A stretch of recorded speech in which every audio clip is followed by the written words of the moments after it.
وَقَاتِلُوا فِي سَبِيلِ اللَّهِ الَّذِينَ يُقَاتِلُونَكُمْ وَلَا تَعْتَدُوا إِنَّ اللَّهَ لَا يُحِبُّ الْمُعْتَدِينَ وَاقْتُلُوهُمْ حَيْثُ ثَقِفْتُمُوهُمْ وَأَخْرِجُوهُمْ مِنْ حَيْثُ أَخْرَجُوكُمْ وَالْفِتْنَةُ أَشَدُّ مِنَ الْقَتْلِ وَلَا تُقَاتِلُوهُمْ عِندَ الْمَسْجِدِ الْحَرَامِ حَتَّى يُقَاتِلُوكُمْ فِيهِ فَإِن قَاتَلُوكُمْ فَاقْتُلُوهُمْ كَذَلِكَ جَزَاءُ الْكَافِرِينَ فَإِنِ انتهوا فَإِنَّ اللَّهَ غَفُورٌ رَّحِيمٌ۔ اور جو لوگ تم سے لڑتے ہیں تم بھی اللہ کی راہ میں ان سے لڑو، مگر زیادتی نہ کرنا کہ اللہ زیادتی کرنے والوں کو دوست نہیں رکھتا۔ اور ان کو جہاں پاؤ قتل کر دو، اور جہاں سے انہوں نے تم کو نکالا ہے یعنی مکے سے، وہاں سے تم بھی ان کو نکال دو۔ اور دین سے گمراہ کرنے کا فساد قتل و خونریزی سے کہیں بڑھ کر ہے۔ اور جب تک وہ تم سے مسجد حرام یعنی خانہ کعبہ کے پاس نہ لڑیں تم بھی وہاں ان سے نہ لڑنا۔ ہاں اگر وہ تم سے لڑیں تو تم ان کو قتل کر ڈالو، کافروں کی یہی سزا ہے۔ پھر اگر وہ باز آ جائیں تو اللہ بخشنے والا ہے، رحم کرنے والا ہے۔ وَقَاتِلُوهُمْ حَتَّى لَا تَكُونَ فِتْنَةٌ وَيَكُونَ الدِّينُ لِلَّهِ فَإِنِ انتهوا فَلَا عُدْوَانَ إِلَّا عَلَى الظَّالِمِينَ۔ اور ان سے اس وقت تک لڑتے رہنا کہ فساد نابود ہو جائے اور ملک میں اللہ ہی کا دین غالب ہو جائے۔ پھر اگر وہ فساد سے باز آ جائیں تو ظالموں کے سوا کسی پر زیادتی نہیں کرنی چاہیے۔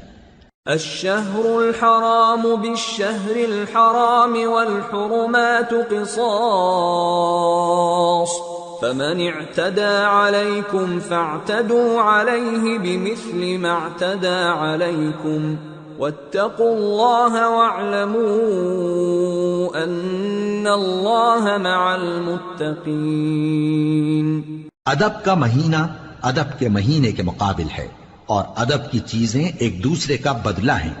پس اگر کوئی تم پر زیادتی کرے تو جیسی زیادتی وہ تم پر کرے ویسی ہی تم اس پر کرو، اور اللہ سے ڈرتے رہو اور جان رکھو کہ اللہ ڈرنے والوں کے ساتھ ہے۔ وَأَنفِقُوا فِي سَبِيلِ اللَّهِ وَلَا تُلْقُوا بِأَيْدِيكُمْ إِلَى التَّهْلُكَةِ وَأَحْسِنُوا إِنَّ اللَّهَ يُحِبُّ الْمُحْسِنِينَ۔ اور اللہ کی راہ میں مال خرچ کرو اور اپنے آپ کو ہلاکت میں نہ ڈالو، اور نیکی کرو، بے شک اللہ نیکی کرنے والوں کو دوست رکھتا ہے۔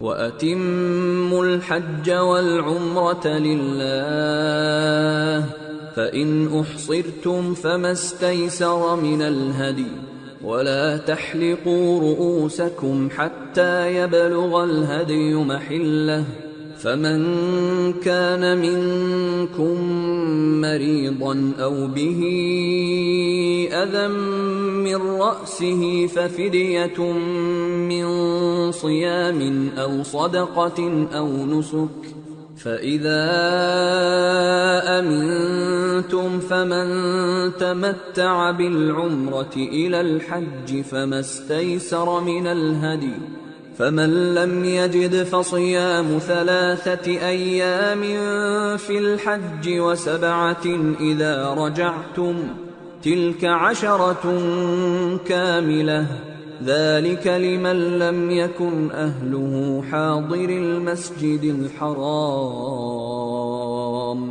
وَاتَّقُوا اللَّهَ وَاعْلَمُوا أَنَّ اللَّهَ شَدِيدُ الْعِقَابِ۔ اور اللہ کی خوشنودی کے لیے حج اور عمرے کو پورا کرو، اور اگر راستے میں روک لیے جاؤ تو جیسی قربانی میسر ہو کر دو، اور جب تک قربانی اپنے مقام پر نہ پہنچ جائے سر نہ منڈاؤ۔ اور اگر کوئی تم میں بیمار ہو یا اس کے سر میں کسی طرح کی تکلیف ہو تو اگر وہ سر منڈا لے تو اس کے بدلے روزے رکھے یا صدقہ دے یا قربانی کرے۔ پھر جب تکلیف دور ہو کر تم مطمئن ہو جاؤ تو جو تم میں حج کے وقت تک عمرے سے فائدہ اٹھانا چاہے وہ جیسی قربانی میسر ہو کرے، اور جس کو قربانی نہ ملے وہ 3 روزے ایام حج میں رکھے اور 7 جب واپس ہو، یہ پورے 10 ہوئے۔